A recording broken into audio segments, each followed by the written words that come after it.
verde escura, e atrás de mim tem estantes de livros, e dá para ver uma boneca carajá, que eu comprei diretamente das lideranças indígenas, das mulheres carajá, que estiveram numa mobilização muito importante aqui em Brasília recentemente. Eu moro em Brasília, eu sou professora do Departamento de Artes Cênicas, sou antropóloga e sou uma escutadora de histórias. Eu estou muito feliz de estar aqui hoje com os colegas Josilei e Isa, que eu já vou apresentar. Nós estamos sendo muito bem acompanhadas aqui pela Shirley e pela Virgínia, que vai entrar com a gente daqui a pouco, e pelo Lucas e o Chicó, que estão na técnica também, a quem eu agradeço muito. Bom, vamos lá. Nós estamos aqui no terceiro dia do Redemoinho de Saberes, esse evento que eu tenho muito prazer em estar participando. A nossa é a mesa 6, que é intitulada Como a narração oral tem transitado dos espaços etnoformativos para a universidade. Essa mesa, ela foi organizada dentro do eixo 3 do Redemoinhos, que é o eixo da diversidade de experiências formativas de contadores, narradores de histórias, e que está pensando a relação entre ensino, pesquisa, extensão, diálogo, formação de leitores, mediação de leitura. Então, eu tenho certeza que a gente vai ter um diálogo bom aqui. Esse evento é um evento interinstitucional, ele está acontecendo inteiramente de forma online, em função da pandemia de Covid-19, da necessidade de isolamento social, que agora nós, aos poucos, estamos começando a abrir, com muita saudade dos abraços, do cheiro de pão de queijo, né? E do encontro olho no olho, das nossas rodas de história. Mas enquanto a gente não pode, a gente faz essa roda um pouco aqui retangular, isso que funciona também, né? Eu acho que a Ilza vai nos falar um pouquinho sobre isso. Bom, sem mais delongas, eu quero apresentar nossos convidados especiais. Então, a Ilza do Carmo Goulart é mestre e doutor em educação pela Faculdade de Educação da Unicamp. Ela fez um estágio de pós-doutorado na Universidade Autônoma de Barcelona, é especialista em psicopedagogia, graduada em letras, ela é professora do departamento e do programa de pós-graduação em educação da Universidade Federal de Lavras. É coordenadora adjunta do programa de pós-graduação em educação dessa mesma universidade, coordena um núcleo de estudos em linguagens, leitura e escrita, e o grupo de pesquisa Linguagem, Leitura e Cultura Escrita da Universidade Federal de Lavras. E, bom, são muitas informações, né, Ilza? Depois você vai se apresentando melhor de uma maneira com as suas delicadezas. O Josilei é professor da Universidade Federal de Minas Gerais. Vocês estão vendo que a gente hoje está em Minas, né? Que eu adoro. E é professor no Departamento de Métodos e Técnicas de Ensino da Faculdade de Educação. Tem graduação em Letras, na UFMG também, é mestre em Literatura Brasileira e doutor em Literatura Comparada também pela UFMG. E desenvolve pesquisas com enfoque em expressões poéticas da voz e tradições orais. Fez um estágio de pós-doutorado no Instituto Caricuervo, em Bogotá, na Colômbia. Atualmente é coordenador do grupo de pesquisa de letramento literário do Centro de Alfabetização, Leitura e Escrita da Faculdade de Educação da UFMG. É contador de histórias e tem experiência em diversas áreas. Então, muito prazer em recebê-los aqui nessa manhã de sexta-feira, no último dia do Redemoinho de Saberes. Então, eu vou convidar a Ilza para abrir a nossa roda de hoje. Tá bom, Ilza? Seja muito bem-vinda aqui com a gente. Obrigada, Luciana, por essa apresentação tão delicada, tão gentil. É uma alegria estar aqui com vocês nessa manhã, poder compartilhar um pouquinho dos nossos trabalhos aqui na universidade. Eu sou a Ilza, sou mulher, tenho a pele clara, cabelos claros, ondulados. Uso óculos. Estou vestida com uma blusa branca. Estou no escritório da minha casa, aqui em Minas Gerais, Lavras. A parede ao fundo é de cor branca. E à minha frente ficam, então, as minhas estantes de livros, que vocês não podem ver. Mas estou aqui com um desejo muito grande de compartilhar com vocês um pouquinho das nossas experiências narrativas, das nossas emoções, das nossas ações formativas aqui em Lavras. Eu queria pedir a permissão de iniciar lendo um trecho de um conto de Mia Couto. Aconteceu certa vez uma menina a quem o coração batia só de quando em quando. A menina sabia que o sangue estava parado pelo roxo dos lábios e palidez das unhas. Se o coração estancava por demasia de tempo, a menina começava a esfriar e se cansava muito. A mãe então se afligia, roía o dedo e deixava a unha intacta, até que o peito da filha voltasse a dar sinal.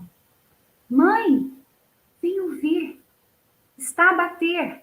A mãe corria, debruçando a orelha sobre o peito estreito e soletrava a pulsação. E pareciam as duas presenciando o pingo de água em pleno deserto. Depois o sangue dela voltava a calar, resina empurrando a arrastosa vida. Até que, certa noite, a mulher ganhou para o susto. Foi quando ela escutou pássaros. Sentou-se na cama. E não eram só piares. Chilreinações eram rumores de asas. Brancos drapejos de pluma. A mãe se ergueu, pé descalço pelo corredor. Foi ao quarto da menina. Ajoelhou-se junto ao leito. Sentiu-se a transpiração, reconheceu o seu próprio cheiro. Quando lhe ia tocar na fronte, a menina despertou. Mãe, que bom que me acordou. Eu estava a sonhar pássaros. A mãe sortiu-se de medo, aconchegou o lençol como se a protegesse de alguma maldição. Ao tocar o lençol, uma pena se desprendeu, subiu levinha, volteando pelo ar. A menina suspirou e a pluma, algodão em asa, de novo se ergueu, rodopiando por alturas de teto. A mãe tentou apanhar a errante plumagem, em vão. A pena saiu voando pela janela. A senhora ficou espreitando a noite na ilusão de escutar a voz de um pássaro. Depois retirou-se, adentrando-se na solidão do seu quarto. Dos pássaros, selou-se o segredo só entre as duas. E Mia Couto continua, mas isso depois vocês podem procurar na obra que se chama A Menina Sem Palavra. Então, nessa obra, recomendo a leitura. Bom, nós vamos discutir um pouquinho sobre a questão da contação de histórias, sobre a questão das ações formativas no ambiente escolar e também, principalmente, na academia, né? Como que isso acontece. Para isso, então, eu vou compartilhar minha tela com vocês, para a gente poder conversar um pouquinho sobre essa temática da mesa, que é intitulada Como que a narração tem transitado dos espaços etnoformativos para a universidade. E esse é um assunto que me encanta muito como professora universitária, como professora tanto da graduação quanto do programa de pós-graduação. E para a gente conversar bem especificamente, que o nosso tempo é um pouquinho mais curto, né? Eu selecionei essa ênfase da minha fala para a narração de histórias nas ações formativas de docentes, especificamente da graduação, embora eu trabalhe muito também com a pós-graduação. nós falamos da narração de história no contexto acadêmico, nós nos deparamos com esses dois grandes eixos, que é a questão da arte narrativa e o processo formativo. E os nossos estudos vêm nos mostrando o imbricamento dessas duas linhas, desses dois grandes eixos, que é a arte narrativa e as ações formativas. Então, quando eu penso na arte narrativa, nós temos essa dimensão da narração das histórias, das narrações orais, digitais, multimodais, do texto narrativo, da pessoa do narrador, da arte cultural que envolve as práticas culturais. E quando nós falamos das ações formativas, a gente tem essa perspectiva do ensino, da pesquisa e extensão, que é o que as três grandes esferas que nós trabalhamos na universidade. Nós temos a questão da concepção conceitual, de entender o que é essa arte narrativa, e também temos a dimensão metodológica, o como desenvolver essa arte narrativa. E os nossos estudos vêm nos mostrando esse imbricamento desses dois eixos.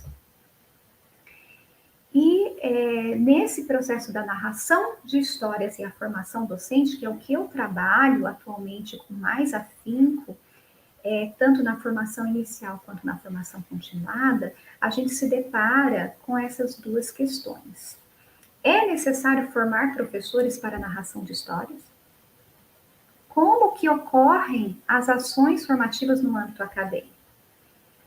Então, a maior problemática que envolve essa questão da pesquisa sobre as narrativas no âmbito acadêmico é um questionamento, muitas vezes, não só da importância, mas do para que se estudar, né? Ou se é necessário formar um professor para a narração de histórias. Isso eu venho pesquisando também com relação a professores que já estão em serviço, que já estão atuando no contexto educacional e, em um determinado momento, fazem essas questões, né? Como me formar como narrador de histórias? Como é esse processo? Então, a gente tem várias questões. Hoje nós vamos conversar um pouquinho sobre o que essas duas questões específicas apontam. Quando a gente fala de formação docente enquanto narrador, então a gente pode pensar primeiro a formação docente como um processo contínuo e dinâmico. E quando eu falo da narração, eu posso pensar e reconhecer essa narração como uma arte, mas também como uma prática social.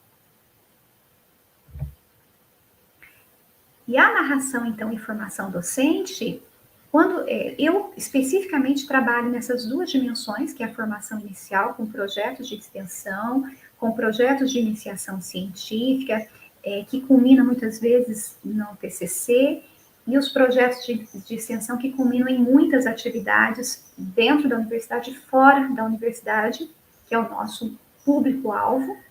E a formação continuada, que também nós temos cursos de extensão, oficinas, nós temos um encontro de contadores que nós organizamos a cada 2 anos, com uma amplidão, assim, uma amplitude maior, em que a gente abarca aí outros saberes e fazeres da arte narrativa, e o programa de pós-graduação em que eu trabalho com o programa de pós-graduação em educação, no curso de mestrado profissional, em que a gente desenvolve aí outras pesquisas que também abarcam essa temática. Para hoje, nós vamos conversar um pouquinho da formação inicial no curso de pedagogia,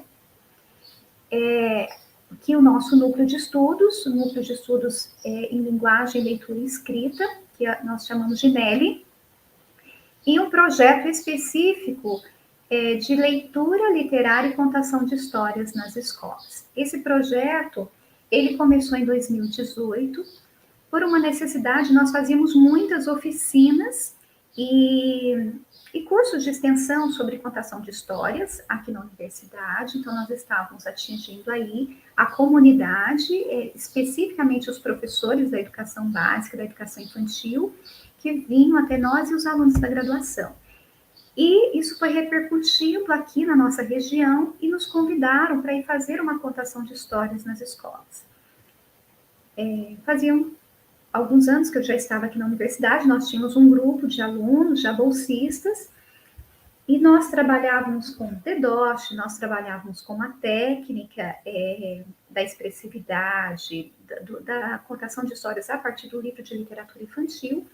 E para irmos à escola, nós percebemos que a gente tinha que desenvolver, então, uma história mais dramatizada, porque nesse primeiro convite que nós recebemos, nós fomos atender mais de 200 crianças. E nós, então, organizamos uma peça, A Dona Baratinha, para dramatizarmos essas histórias nas escolas. Então, a primeira versão foi com a versão da Dona Baratinha, que foi em 2018 e 2019, nós atendemos muitas escolas. Em 2020, final de 2019, 2020, nós começamos com a história da fábula da cigarra e da formiga. E a partir de 2020, nós tivemos aí essa ação muito surpreendente, que é a questão do contexto pandêmico, e que nós não podíamos desenvolver o projeto nas escolas.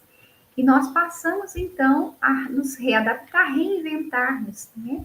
E esse foi até o tema do Encontro de Contadores de Histórias deste ano, que é a reinvenção da arte narrativa, e nós tivemos que reinventar o nosso projeto de narrar histórias nas escolas, e passamos a desenvolver vídeos de narração de histórias, que foi algo e está sendo algo bastante desafiante para nós, enquanto processo formativo também desses narradores. Então, o projeto, ele vem numa dimensão da experiência narrativa, que é isso que nós vamos conversar um pouquinho, né? Quando nós falamos da formação de narradores, nós temos aí muitas questões envolvidas. Não é simplesmente eu pegar um livro, memorizar uma história e contar.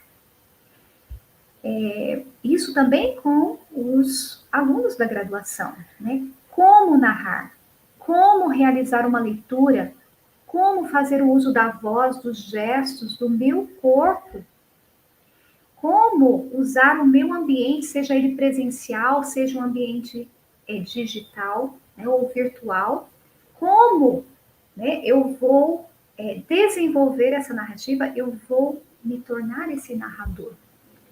Então, o que nós percebemos é que essa formação de narradores, ela envolve, sim, um aspecto conceitual, que é entender o que é narrar, o que é ler, entender para que narrar, qual é a finalidade da leitura, mas ela também envolve um processo um pouco mais pragmático, uma técnica, e isso é desenvolvido, que é o como fazer, que é o como eu vou narrar, como eu vou realizar, seja ela uma leitura dramatizada, uma leitura mais performática, seja uma narração mais expressiva, como que eu vou me portar, como que eu vou me colocar diante desse público que está esperando nessa expectativa leitora, ouvinte da minha narração. O que nós percebemos é que esse processo formativo, ele passa, então, por uma dimensão dessa compreensão muito íntima e muito aprofundada da linguagem. E a linguagem, aqui, quando nós falamos em linguagem, não é apenas o ato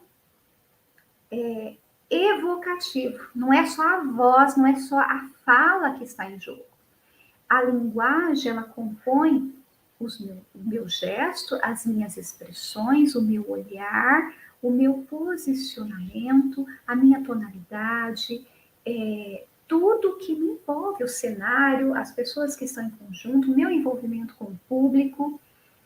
Então, essa formação de narradores perpassa, então, essa compreensão, e para mim é muito nítido eu ver nos alunos, nos estudantes de graduação, primeiro, o desejo de querer ser um narrador e o processo formativo deles de ir assim, se aprimorando nessa arte narrativa. E quando a gente fala de linguagem, eu trouxe aqui para vocês uma citação do Emílio Liedot, que ele vai dizer assim: porque el lenguaje empezó enseñando las cosas del mundo. La verdadera riqueza de los seres humanos es el lenguaje. Hemos nacido en él.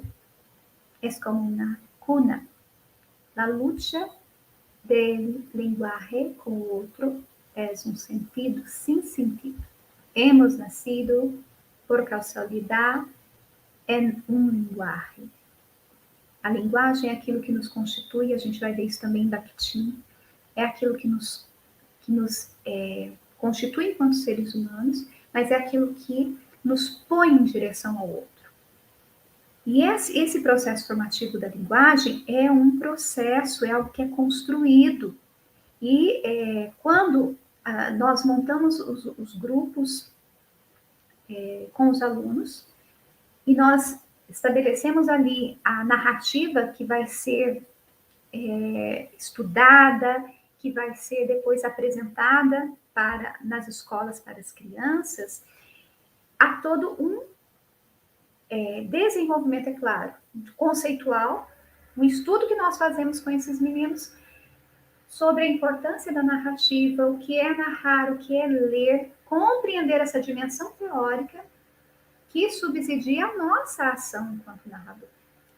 Mas nós temos também uma dimensão formativa, que é a dimensão, que é essa pragmática, em que eles vão precisar ensaiar, eles vão precisar compreender o contexto dessa narrativa, eles vão precisar vivenciar situações de imprevisto durante a narrativa, se esquecer uma fala, se não esquecer uma fala, os lugares que nós fomos apresentar, cada escola tinha um ambiente específico. Uma era numa quadra, outra nós apresentávamos numa sala, outros nós apresentávamos um refeitório, céu aberto, lugar fechado, ambiente que nós tínhamos uma boa dimensão sonora, outros ambientes em que a acústica, né? Nós tínhamos uma boa acústica, outros nós não tínhamos uma boa acústica. Enfim, isso também entra na dimensão da narração de história, em que esses estudantes, esses narradores iniciantes tinham que vivenciar essas situações. Era uma fala que esqueceu, ele precisava improvisar. Era uma situação, por exemplo, aqui nós tínhamos a cigarra, em que ela tocava e cantava, e teve um dia ela não pôde ir, e que outra pessoa teve que assumir esse papel. Então, esses imprevistos em que todos sabem o que vai acontecer, e que, naquele momento, todos têm que estar envolvidos com essa situação narrativa, e que ele pode, então, lidar com essas situações de imprevisto. E isso é um processo de aprendizagem. A expressividade, a criatividade, a disponibilidade, a responsabilidade e o compromisso. Todas essas situações eu elenco aqui para vocês como algo que compõe o processo formativo desses narradores. Porque o ato criativo é naquele momento em que eu percebia que você tinha ali um narrador, que ele estava assumindo a situação daquele personagem, e que acontecia alguma coisa, era uma criança que gritava, era uma criança que entrava e queria participar, era um microfone que não funcionava, ou aproveitar aquela situação externa que aconteceu e incorporar aquilo dentro da narrativa ou dentro da sua própria fala, foi algo que eles aprenderam ao longo desses anos, indo visitando cada escola. A disponibilidade, isso foi algo que eu percebia nos estudantes, de estar disponível para, né, nós tínhamos os horários de agendamento para irmos às escolas, mas nós tínhamos, claro, imprevistos, mas sempre todos eles muito disponíveis, e nós atendíamos escolas não só aqui em Lavras, mas em região, então nós acabamos viajando um pouquinho, conhecendo, indo nesse deslocamento para algumas cidades aqui da região. E com isso, então, a gente percebe essa questão da responsabilidade e do compromisso. Quando vem a pandemia, e nós temos que deslocar, então, para situações remotas de ensino, outras habilidades precisaram ser desenvolvidas.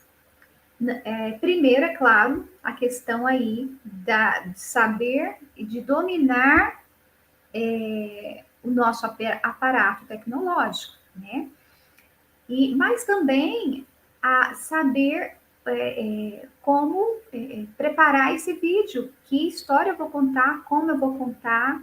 Nós fizemos muitos vídeos contando inicialmente histórias, lendo histórias de livros de literatura infantil. E logo, então, nós tivemos uma surpresa em que esses vídeos não podiam ir ao ar, porque estava, sim, tendo uma questão de comprometimento autoral com relação aos autores, né?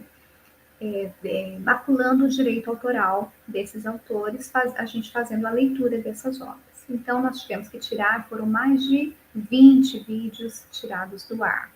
E aí a gente teve que voltar novamente, reaprender, fazer outras ações, que outras ações é possível fazermos, serem possíveis aí de dividirmos e colocarmos disponíveis ao ar sem nenhum problema com a questão do direito autoral. Então, a gente vai, né, começar com fábulas, nós vamos começar com os contos de fadas, nós vamos começar com o folclore e a questão de outras narrativas ou narrativas até autorais. Mas começamos, então, com o folclore. Fizemos vários vídeos e vídeos curtos com o folclore e outros vídeos mais expressivos. Então, também precisávamos do domínio da narrativa, precisávamos desse suporte, porque estar diante de uma câmera é muito diferente de você estar diante das crianças, de um público presencial. Então, o cenário precisava ser construído ou adaptado, o local que essa gravação ia acontecer, para evitar sons, né, externos que atrapalhassem essa gravação, a edição do vídeo, quem faz, como faz, né? E aí entra essa questão da multimodalidade, de trazer para o vídeo outras linguagens. E nós então, começamos a trabalhar essa questão do letramento digital e entender não só o domínio desse novo instrumento que nós tínhamos, que é montar vídeos com contação de história, mas que fossem vídeos que atraíssem esse meu leitor. E aí veio, então, a ideia de abrirmos um canal no YouTube e depois, agora, recentemente, abrimos um canal no TikTok.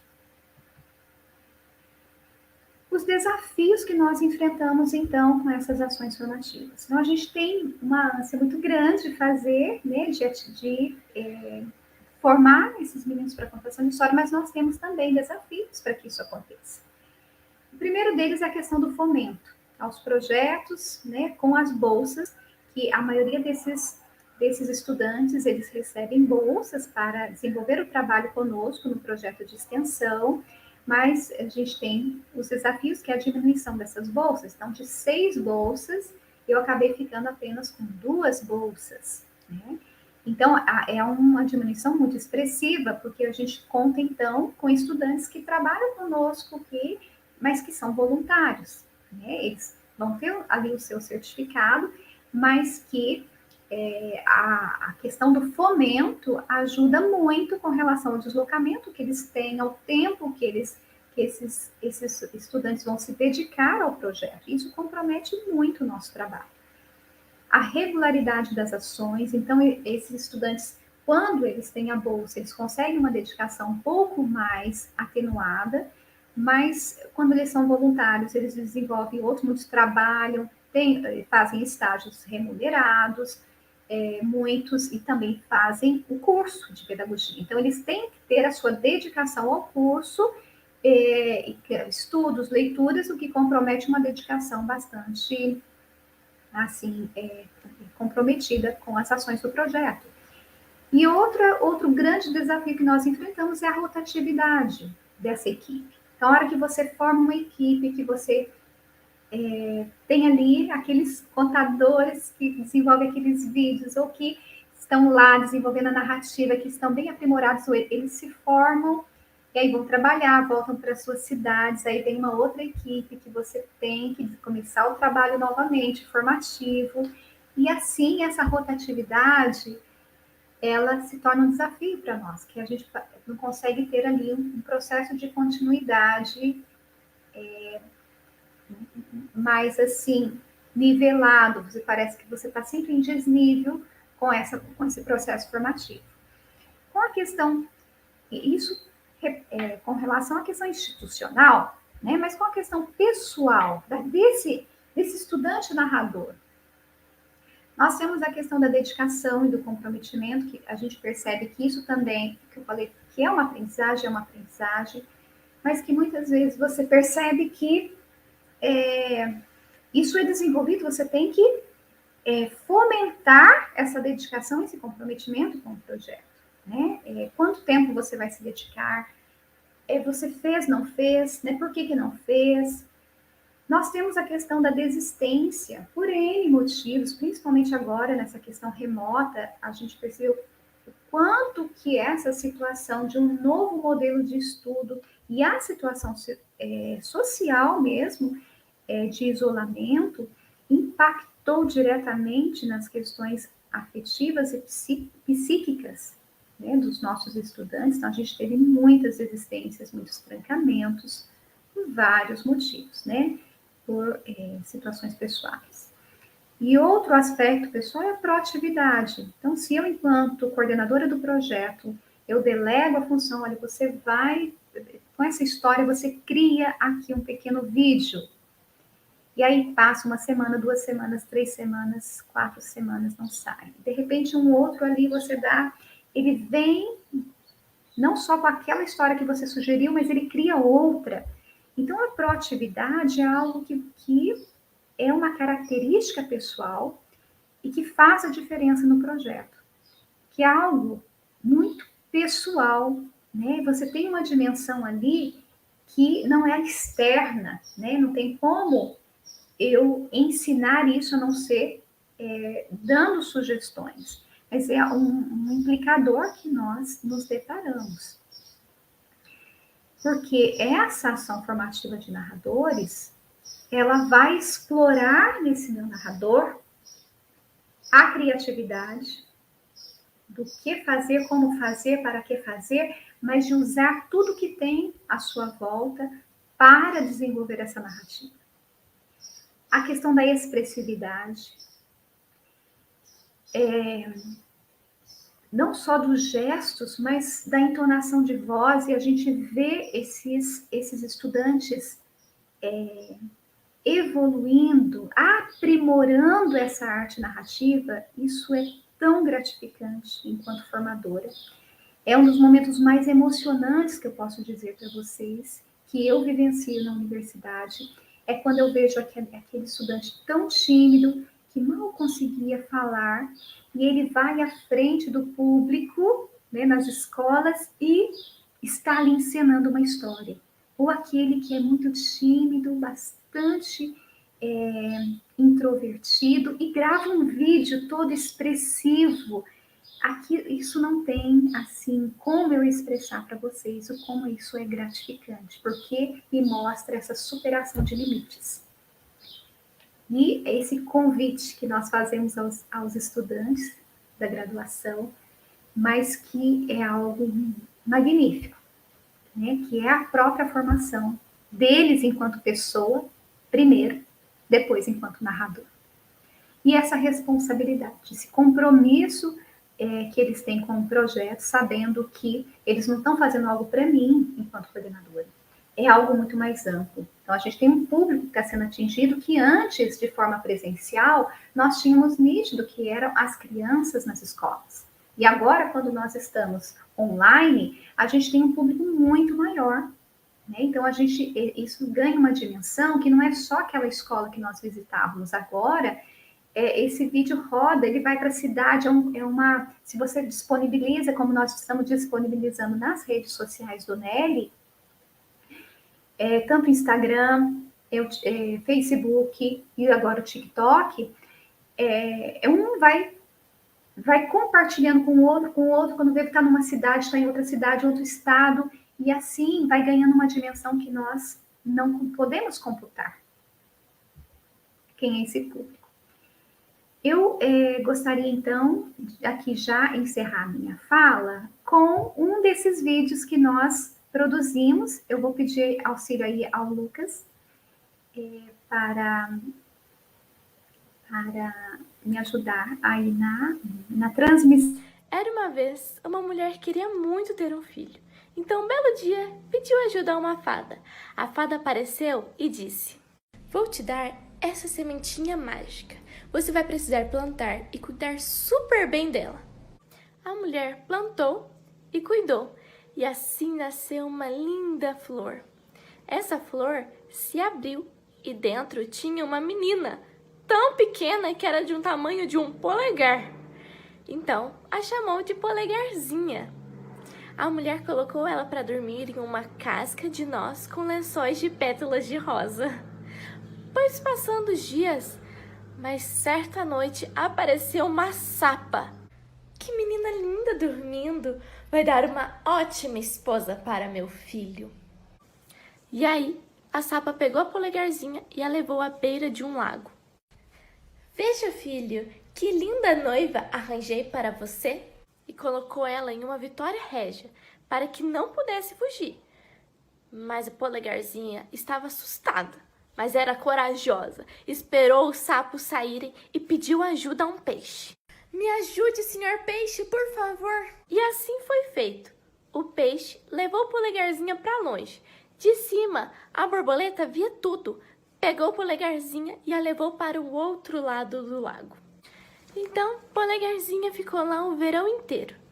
Porém, chegou o inverno, estava morrendo de frio e precisava de um lugar para se proteger. Encontrou uma toca, e era a toca da Dona Rata. "Oh, menina, vejo que está congelando aí fora. Entre, cuidarei de você." A neve estava caindo e um amigo de Dona Rata foi visitá-la. Ele não gostava de flor nem de sol. Ele era o Senhor Topeira. Olá, Dona Rata. Quem é essa linda moça? O Senhor Topeira se apaixonou por Polegarzinha e a convidou para dar uma volta no túnel. E quando estavam caminhando, viram uma andorinha machucada. E Polegarzinha cuidou dela o inverno todo. Certo dia, Senhor Topeira pediu Polegarzinha em casamento. A menina não queria de jeito nenhum passar o resto da sua vida debaixo da terra. Então correu até sua amiga Andorinha. "Andorinha, eu preciso da sua ajuda, por favor."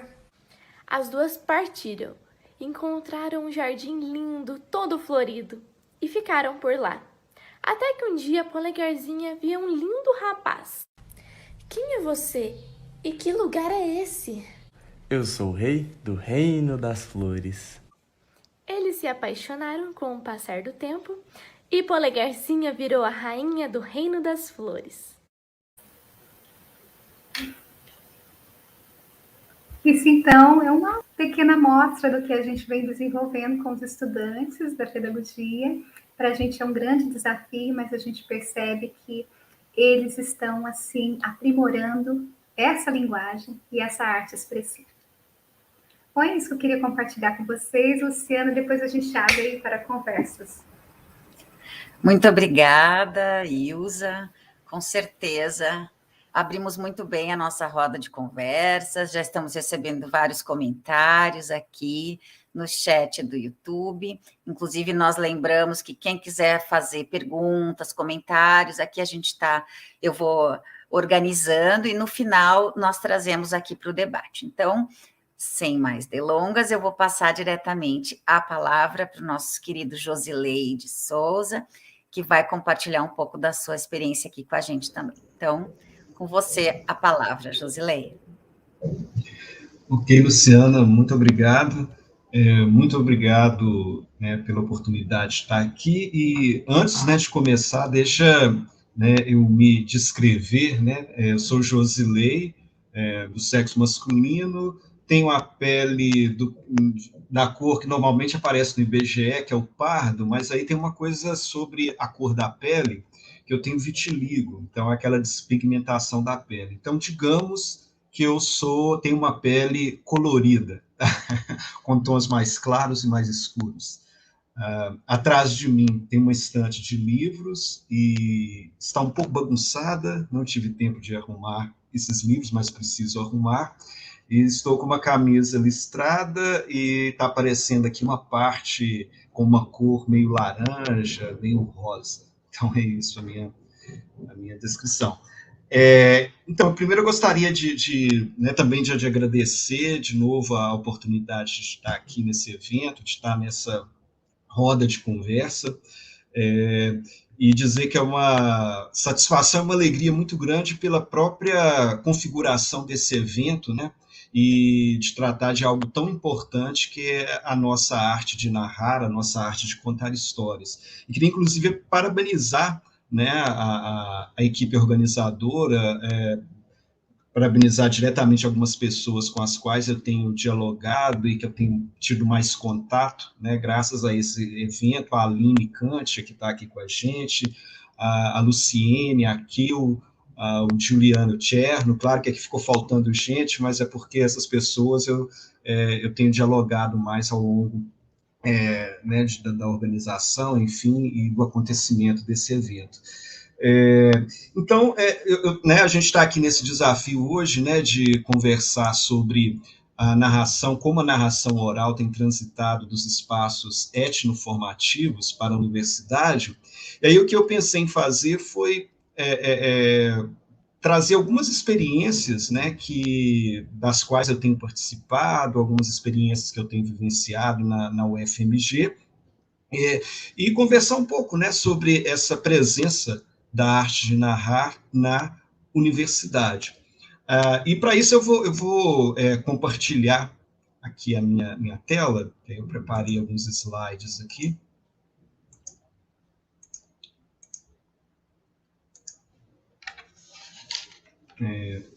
Então, está aí a minha tela. Enfim. E aí, né, antes de passar por essas experiências, eu queria, para começar a nossa conversa, trazer uma questão, né, que é por que contamos histórias, né? Por que a gente conta histórias, né? Eu acho que muitas dessas, muitas possibilidades de respostas a essas questões a Ilza acabou de trazer aqui para a gente, né? E o objetivo aqui não é responder essa questão, até porque é muito difícil, né? Eu não conseguiria elaborar uma resposta aqui agora, mas pelo menos como questão para a gente ficar pensando, né? Por que será que a gente conta história, né? E relacionada a essa questão, eu queria trazer uma outra aqui, também para a gente pensar, né? Será que todas as vozes podem contar as suas histórias? Será que todas as vozes são ouvidas, escutadas na nossa sociedade? Então, para a gente ir pensando, né? Porque quando a gente pensa, né, nas nossas instituições de ensino, nas nossas universidades, na nossa educação básica, na nossa sociedade, né? Acho que a gente pode começar a pensar que nem todas as vozes são escutadas, né? Nem todas as histórias podem ser contadas, né, ao longo da história da humanidade, não na história do Brasil. Então, algo aí para a gente ficar pensando. E aí, eu queria trazer aqui alguns pontos que para a gente pensar nessa entrada, né, dessa narrativa oral, dessas expressões poéticas da voz na universidade, porque a gente percebe que pensar sobre a narração oral na universidade, pensar nas expressões poéticas, nos saberes que transitam nessas expressões poéticas da voz, esse pensamento levanta algumas questões e até alguns enfrentamentos que estão presentes, por exemplo, nas nossas práticas que a gente vivencia, que eu vivencio no cotidiano, né, da universidade. Por exemplo, um primeiro eu acho que a gente precisa questionar, né, essas dicotomias e hierarquizações entre o oral e escrito, entre oralidade e escrita. Né? Se a gente traça aí uma história dos estudos sobre oralidade escrita, né, a gente vai ver, né, o destaque ali para a década de 60, né, dos estudos do Havelock, do Jack Gould, enfim, que inclusive a Ruth Finneker vai localizar esses estudos como estudos da grande divisão, né, por promoverem uma hierarquização muito grande entre oralidade e escrita. E por mais que essa perspectiva tenha sido, né, superada, alterada ao longo do tempo, mas eu acredito, né, que ela ainda está muito presente, né, na nossa sociedade, né, nas nossas universidades, nas nossas instituições de ensino, na educação básica, né, essa supervalorização da escrita e esse lugar, nessa colocação da oralidade, dessas expressões poéticas da voz, em um lugar menos importante. Então, pensar nesse caminho da narração oral para a universidade é estabelecer, sim, um questionamento a essas dicotomias e a essas hierarquizações, né? E esse caminho, né, vai promovendo a entrada de novas epistemologias, perspectivas decolonizadoras, e aí essa frase que está aí embaixo, né, preciso possibilitar uma multiepistemia nas universidades diante da monoepistemologia que caracteriza grande parte dos meios acadêmicos no Brasil. Essa frase, inclusive, é do José Jorge de Carvalho, né, que colega aqui da Luciana, que está com a gente, Luciana Hartmann, da UNB, e o José Jorge de Carvalho tem uma trajetória importantíssima, né, e muito ativa, tanto na política de cotas, quanto também na entrada desses saberes, né, dessas tradições orais, desses saberes tradicionais nas universidades. Então, essa entrada traz também novas formas, novos conhecimentos, novos saberes, novos momentos de compreensão de mundo. Então, pensar na narração oral é se abrir, sim, para essa multiepistemia, né? Com isso, né, a gente precisa enfrentar essa ruptura de processos históricos de silenciamento de vozes, né, ainda mais no Brasil, um país, né, que vive um processo de colonização, e os efeitos desse processo estão aí até hoje, né, por exemplo, com o silenciamento de vozes afrodescendentes indígenas, né? Então, pensar sobre a narração oral, pensar sobre essas poéticas da voz, é também enfrentar, né, e tentar promover a ruptura desse processo de silenciamento de vozes.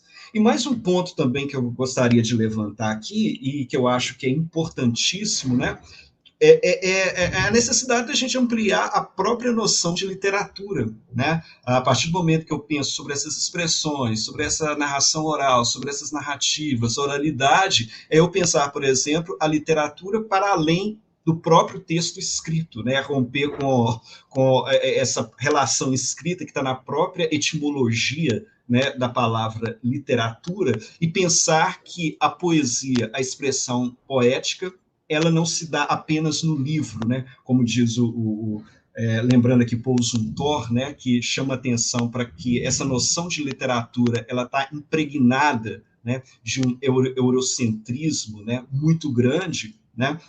Então, é pensar a literatura além, né, dessa visão apenas eurocêntrica, né?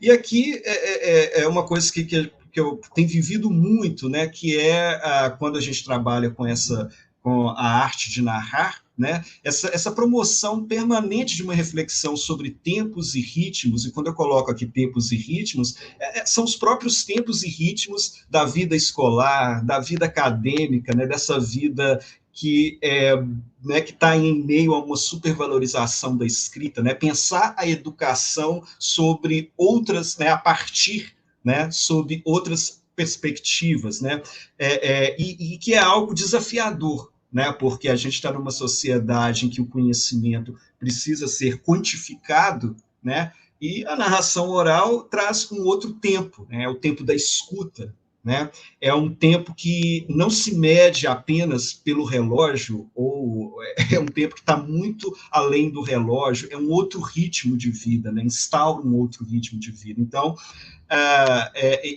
essa é algo que eu acho que é muito importante sempre a gente pensar.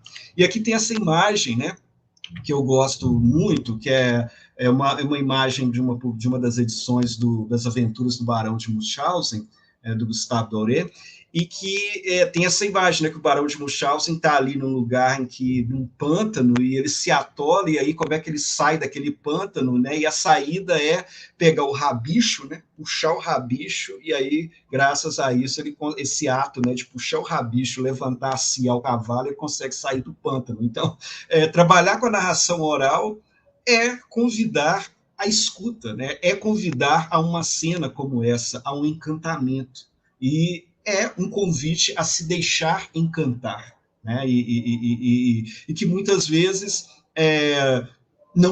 esse convite não é aceito ou não é possível, mas acho que trabalhar com a narração oral é a possibilidade também de resistir a esse ritmo, né, da nossa sociedade e pensar na possibilidade de novas perspectivas de educação, de formação, de práticas pedagógicas, de novos saberes. E aí, dizendo isso, eu vou trazer para vocês, para a gente ver aqui, alguns exemplos, né, que a gente tem vivenciado na UFMG, que eu acho que tem feito esse movimento, né, de escuta, de encantamento, de relativização entre, né, essa dicotomia oralidade escrita, enfim. Eu vou mostrar para vocês aqui um site, né, que é o dos saberes tradicionais na UFMG, né? Esse site, né, ele faz parte do programa de formação transversal, né, em saberes tradicionais da UFMG, que foi criado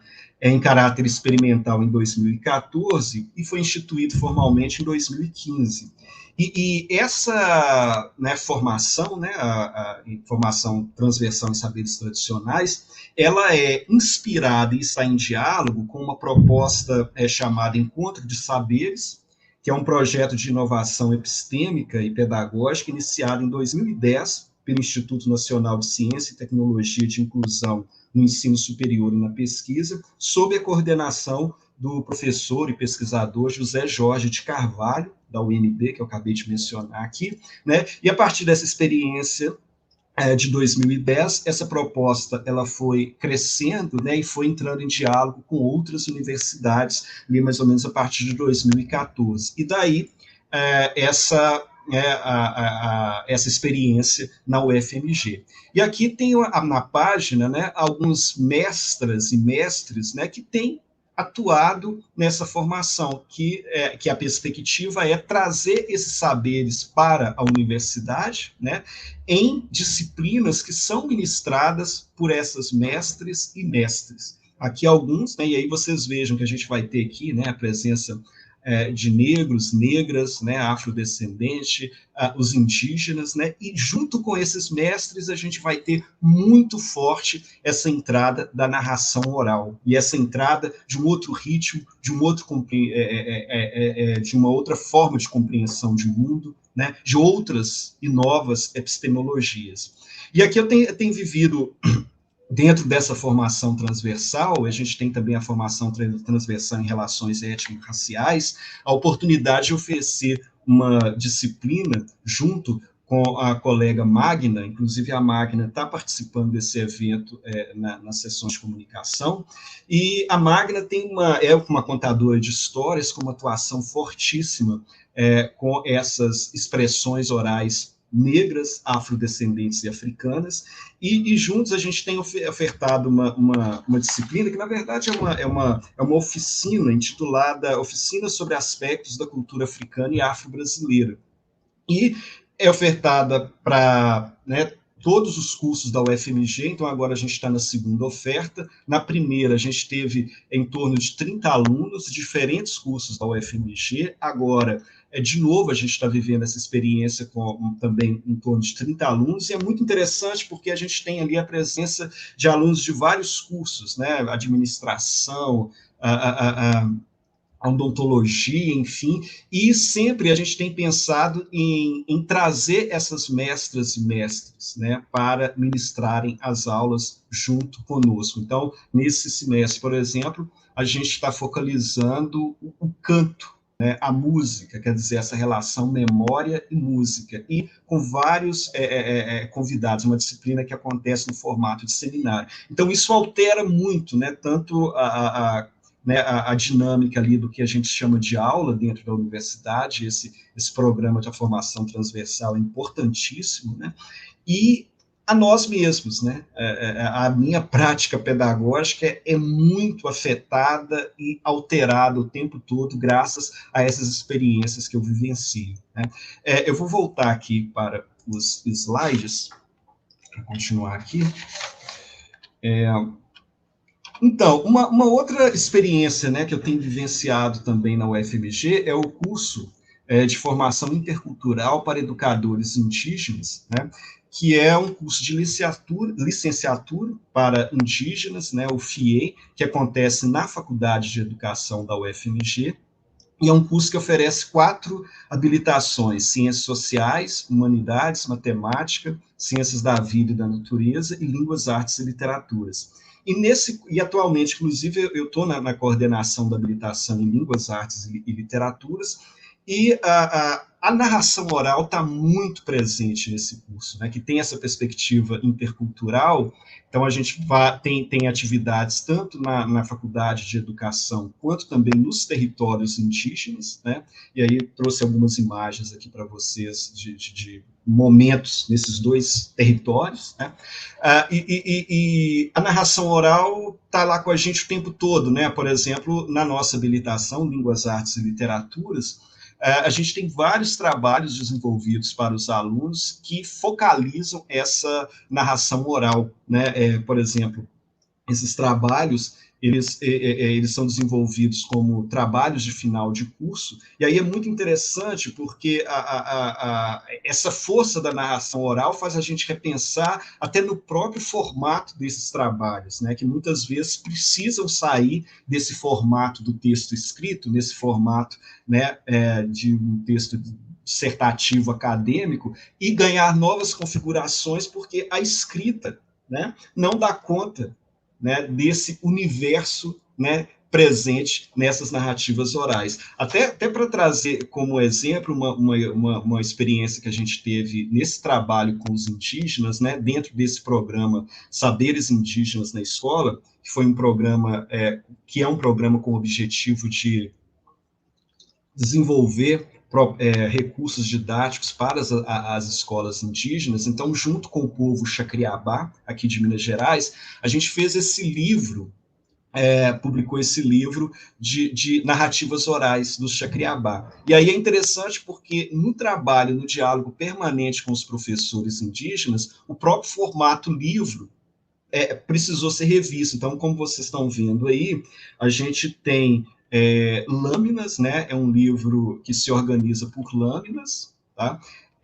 E aí foi uma coisa colocada pelos próprios professores, né? Porque se entendeu que a narrativa ela não está fixa, não existe uma ordem de contação de histórias, né, uma ordem da narrativa que vai ser contada, portanto, talvez fosse complicado você ter um livro com páginas numeradas, então a ideia de ter lâminas soltas, e essas lâminas podem ser trabalhadas, né, segundo uma ordem aí definida pelo momento dessa prática pedagógica.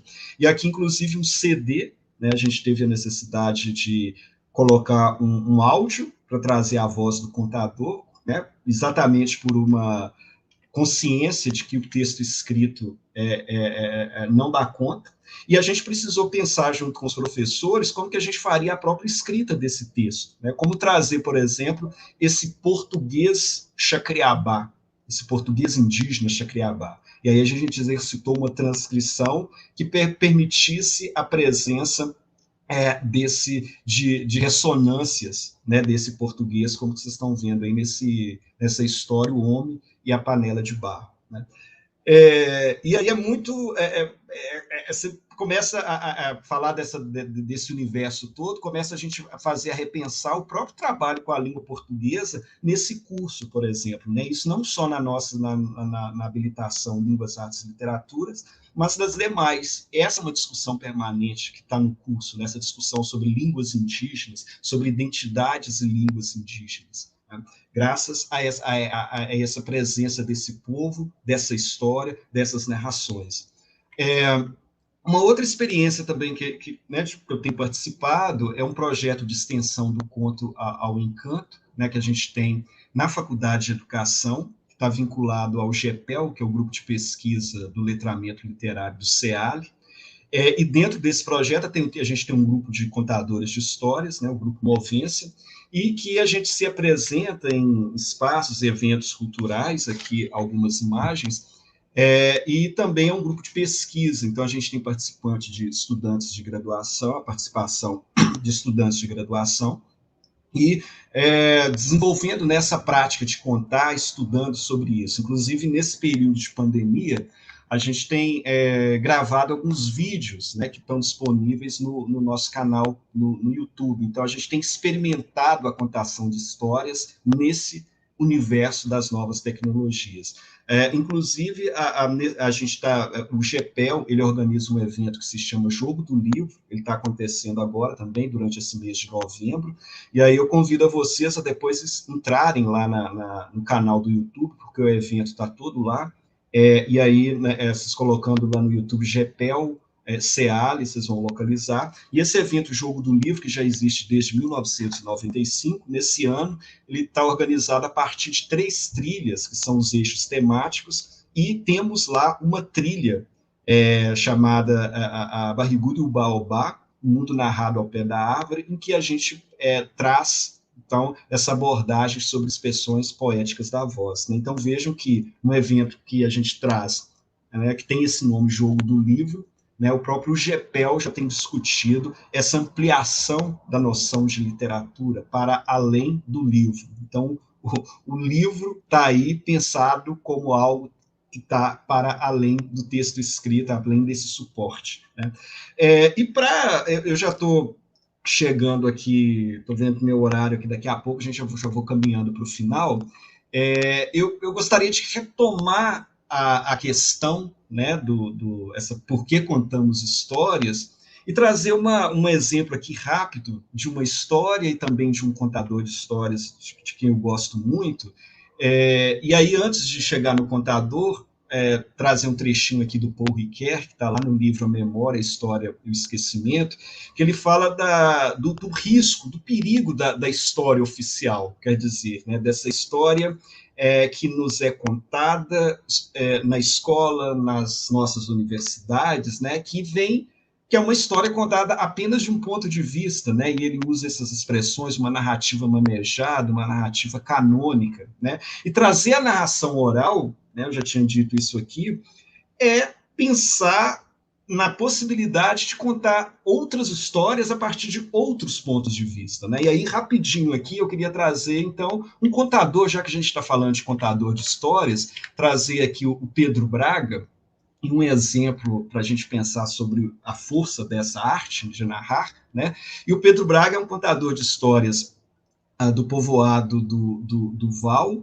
né? É um povoado na região de Diamantina. Ele faleceu em 2006, e ele viveu a vida toda no Val. Tá? Val, para quem não sabe o significado da palavra V-A-U, se refere a um trecho que tenha água, né?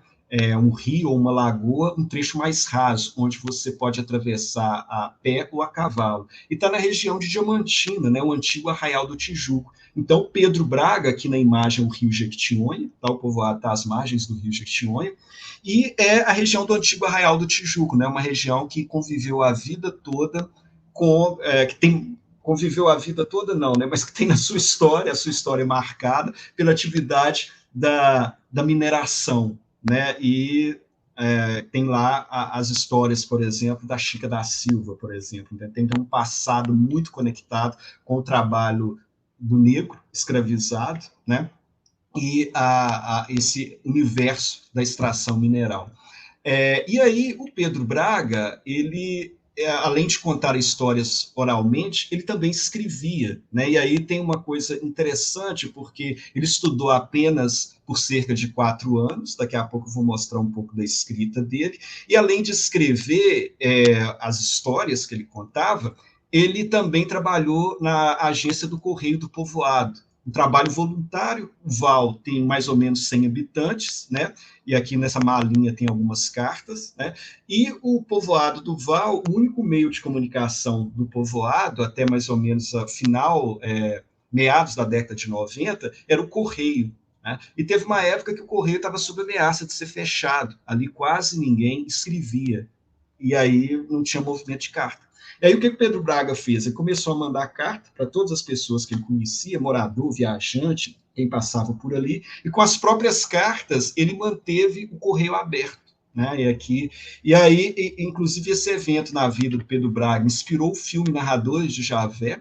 Quem não assistiu, assista, né? Um filme em que o personagem central, Antônio Biá, interpretado aqui pelo Antônio Biá, interpretado pelo José Dumont, ele é inspirado no Pedro Braga, porque no filme a cidade vai ser inundada, e aí eles precisam provar a importância histórica do povoado, e com isso né, o Antônio Biá é quem vai escrever essa história, mas ele tinha sido expulso do povoado, porque tempos atrás ele escreveu cartas para manter o emprego, e ele escrevia cartas difamando as pessoas. Essa é uma criação aí, porque o Pedro Braga estava sempre contando as histórias do lugar.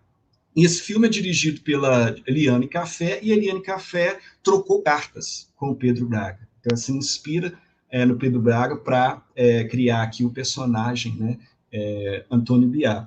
E o Pedro Braga, aqui está a escrita do Pedro Braga, ele trazia de forma muito intensa, né, essas narrativas desse passado, né, do Arraial do Tijuco, né, nesse contexto da escravidão, e é muito interessante para a gente pensar nessa história que é contada a partir de outro ponto de vista, porque essas narrativas, né, o negro, personagem negro, vai ganhar o protagonismo. É uma história da região que é contada a partir do ponto de vista do negro, né?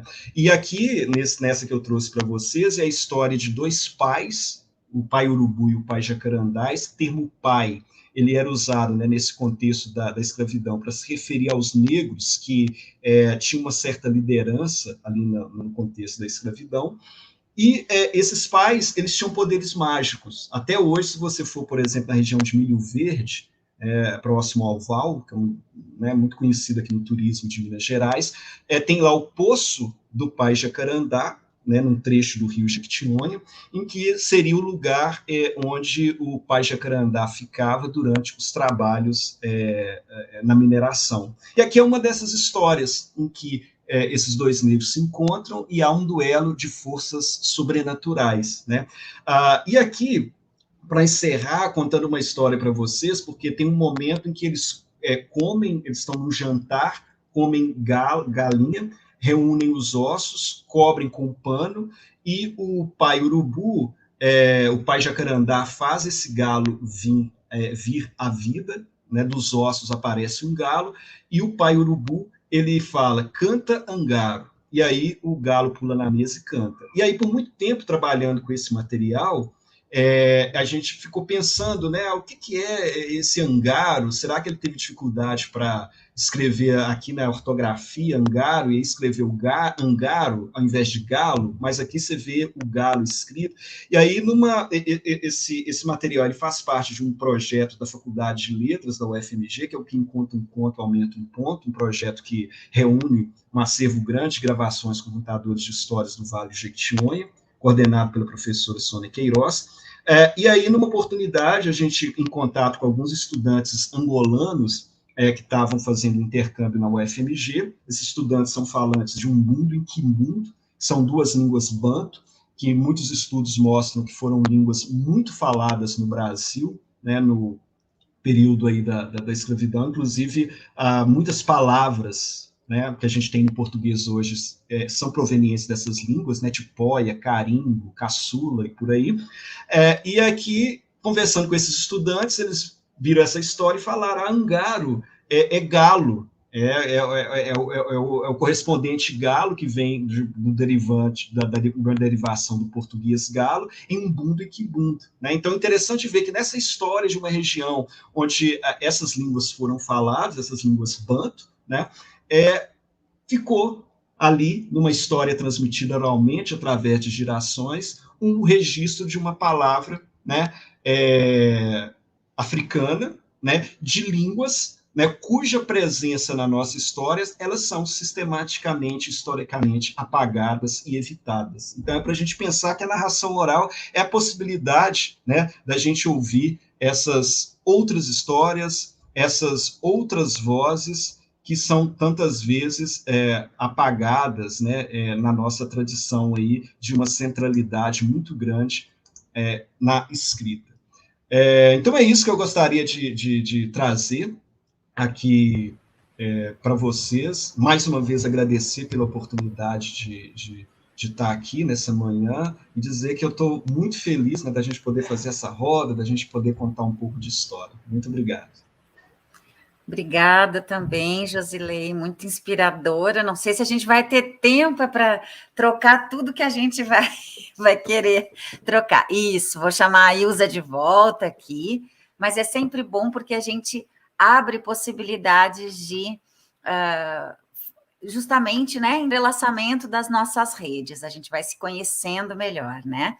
Então, eu vou aproveitar, então, esse privilégio de ser a mediadora dessa mesa, queria fazer uns comentários, já temos também algumas perguntas e comentários que seguem abertos aqui no YouTube. Queria dizer que, enfim, foi muito bom escutá-los, né, duas experiências, na verdade, muitas experiências, mas, assim, duas trajetórias com essa questão da formação, né? E mais do que formação também é essa possibilidade de ampliação da escuta, né? Porque já existem, eu acredito, nós já sabemos contar, né? Nós contamos na vida cotidiana. A questão é a gente ter a oportunidade de ser escutado também, né? Enfim, e poder circular em diversos espaços de educação, formais ou não formais, né? Em relação à apresentação de Ilza, muito rico, né? Tudo que você nos apresenta, Ilza, a Luciene, inclusive, colocou uma questão aqui no nosso chat privado que eu vi que você já respondeu, mas eu vou pedir para você trazer para o público também. Eu já vou ler a questão de Luciene. E então, antes de trazer a questão, eu queria também agradecer a presença da Aline, que está aqui nos bastidores do Instituto Abra Palavra, a Aline Cântia também, que faz parte da organização desse evento, que já está há mais de um ano, essa comissão organizadora se reunindo para tentar viabilizar uma estrutura muito grande. A Keu, a Poema, a Luciene, que fez a pergunta aqui, o Juliano, a Letícia, da Casa Tombada. Então, assim, colegas de várias instituições que estão nessa batalha ao longo de mais de um ano pandêmico para viabilizar esse nosso encontro. Aí, Ilza, eu queria comentar com você sobre o trabalho de uma colega nossa aqui da UNB, que chama Ângela Café. A Ângela foi da Federal de Goiás e agora é nossa colega na UNB. Eu tive o privilégio de orientá-la no doutorado.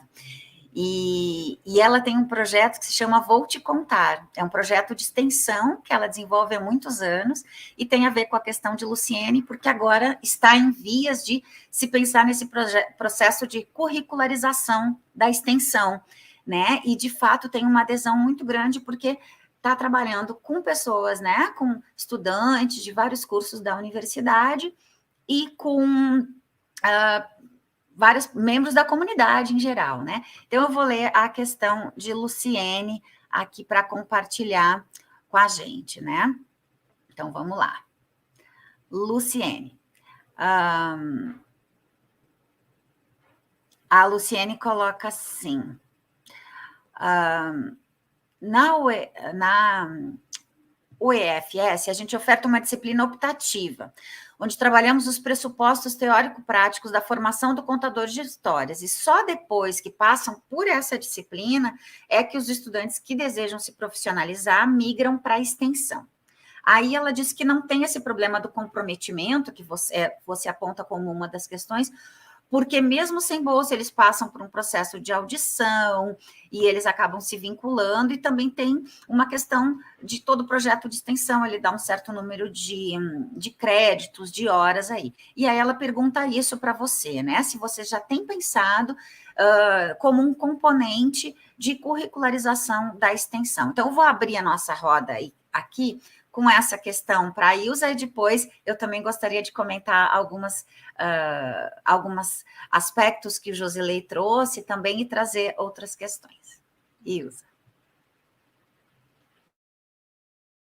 Obrigada, então, por essa pergunta, né? Uma pergunta muito importante.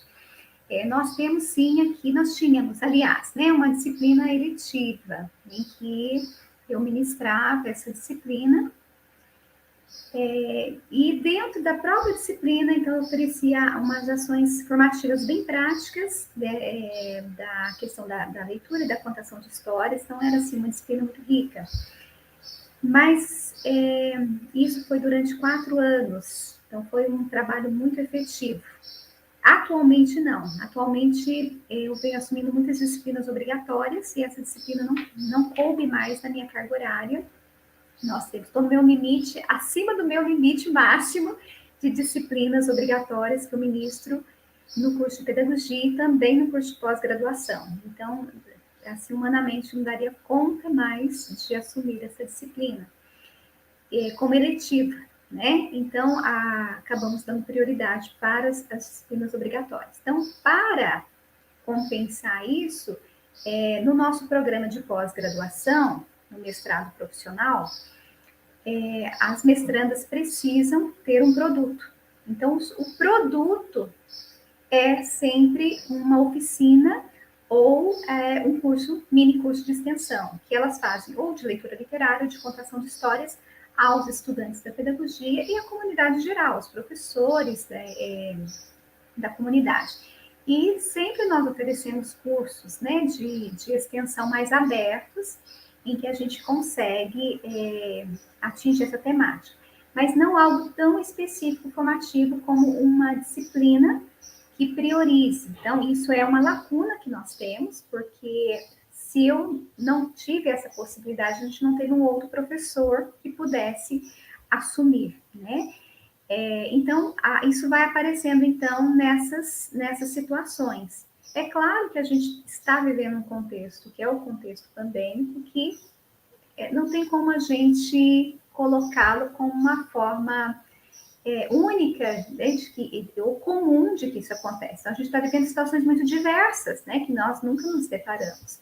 Então, as desistências muito ocorridas por questão de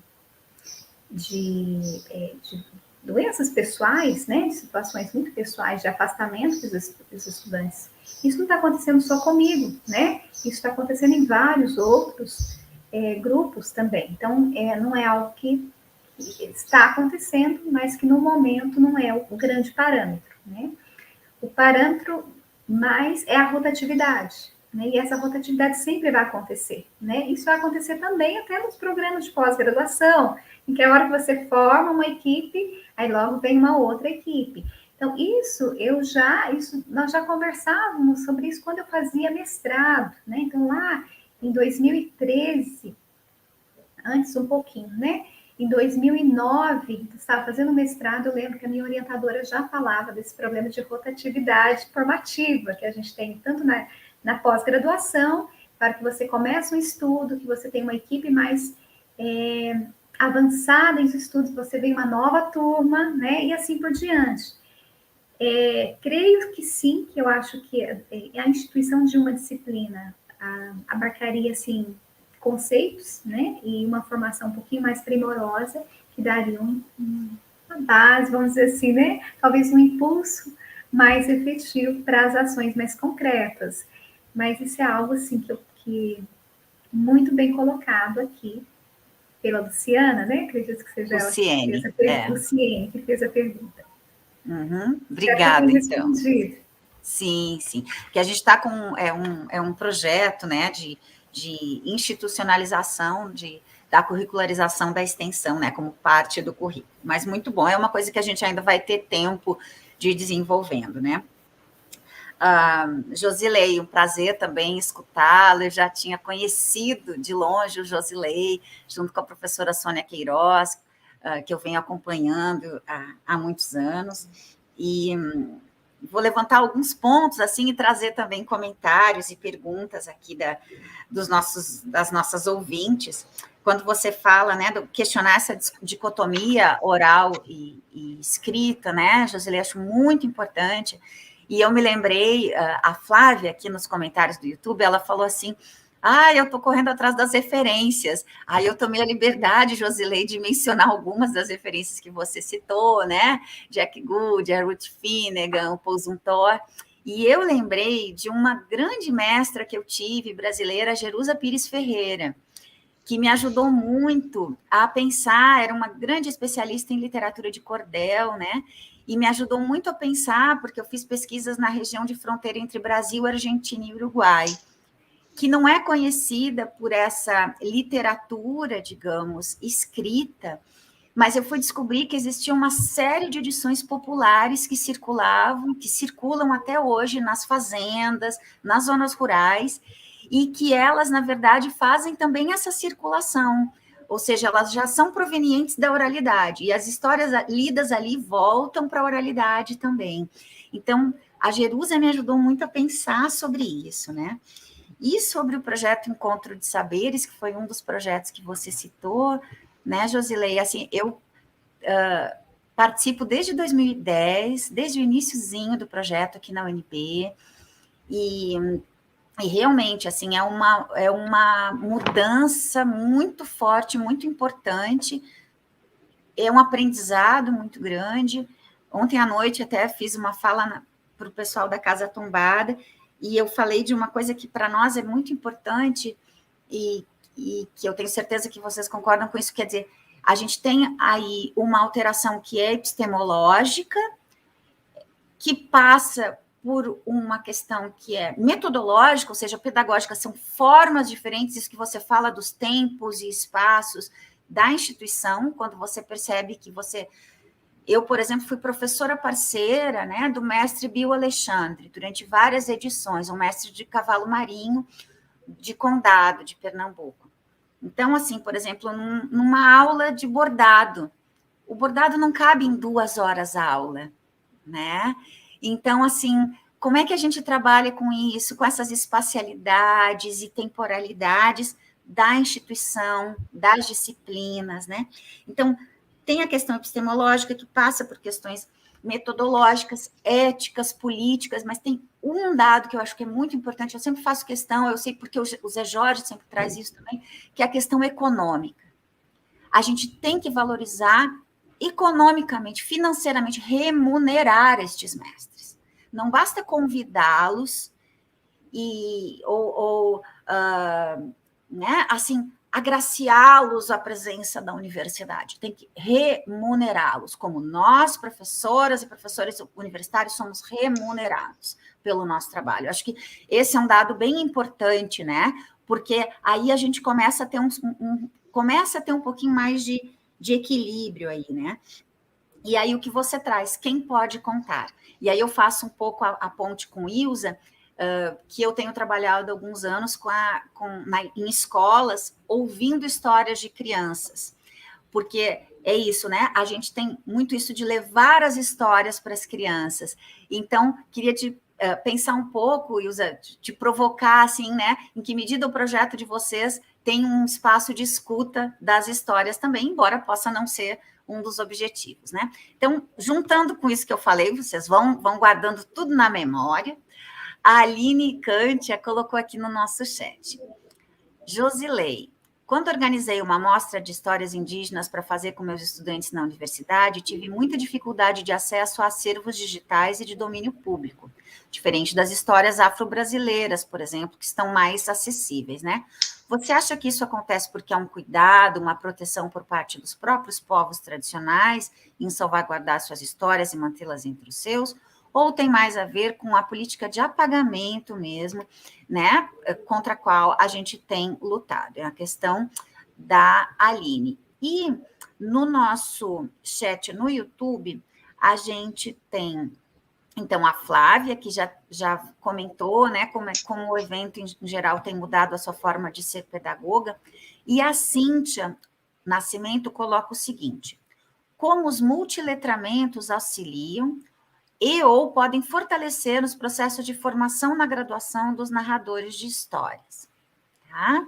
Então, acho que, por enquanto, isso são algumas das questões. A gente segue aberta aqui, temos mais uns 5 minutinhos, então eu abro para a Josilei, né? E depois, se Ilza quiser complementar um pouquinho mais. Joia. Muito obrigado, Luciano, por tudo que você falou, porque eu acho que você tocou, né, em pontos muito importantes, né, quando a gente pensa nesses saberes, e ótimo lembrar da Jerusa, né, porque é muito importante, inclusive, por trazer o Paul Zumthor para a gente, né, a tradutora, enfim, sempre gostei muito do trabalho da Jerusa. E todas essas questões, por exemplo, isso que você colocou da importância da remuneração desses mestres, acho isso assim, fundamental, e o quanto que é desafiador, né, porque, como você disse, a entrada desses mestres promovem a gente repensar os nossos ritmos, as nossas práticas, e a própria universidade repensar a sua organização, né, porque, de repente, você tem um curso que a universidade está acostumada a remunerar doutores, né, que tem o diploma dessa trajetória, e você tem um mestre que o conhecimento não se quantifica nesse universo nosso. Então, isso é desafiador, e quanto que é importante a gente conviver com esse desafio para a gente repensar a própria universidade, né? Então, acho que você assim, eu sou encantado pelo encontro de saberes, enfim, parabéns, eu falei rapidinho aqui em função do tempo, porque acho que traz uma contribuição, assim, importantíssima, né? No FIEI, quando a gente tem, por exemplo, no colegiado do curso, a presença de lideranças indígenas, como que isso dá um outro tom para nossas práticas e para as nossas discussões, né? E essa questão que foi colocada, né, dos indígenas, né, a dificuldade de acesso a essas obras, né, acho que foi a Aline, né, eu acho que tem as duas coisas, acho que tem esse processo histórico de apagamento, né, e esse apagamento passa também pelo mercado editorial. Você pega, por exemplo, as publicações indígenas, né, isso tem mudado, porque a gente tem tido autores indígenas publicando livros, né, mas como também que o mercado homogeneiza essas produções. Então, você localiza essas publicações no campo da literatura infantil apenas, né? Trata tudo, qualquer história, simplesmente como literatura, como indígena, história indígena, não se pensa na diversidade também desses povos indígenas, né? Aí você começa a falar assim, a lenda da mandioca é indígena, quer dizer, todos os indígenas, né? E a própria imagem do indígena é aquela imagem do José de Alencar, né? Então tem um problema aí, né?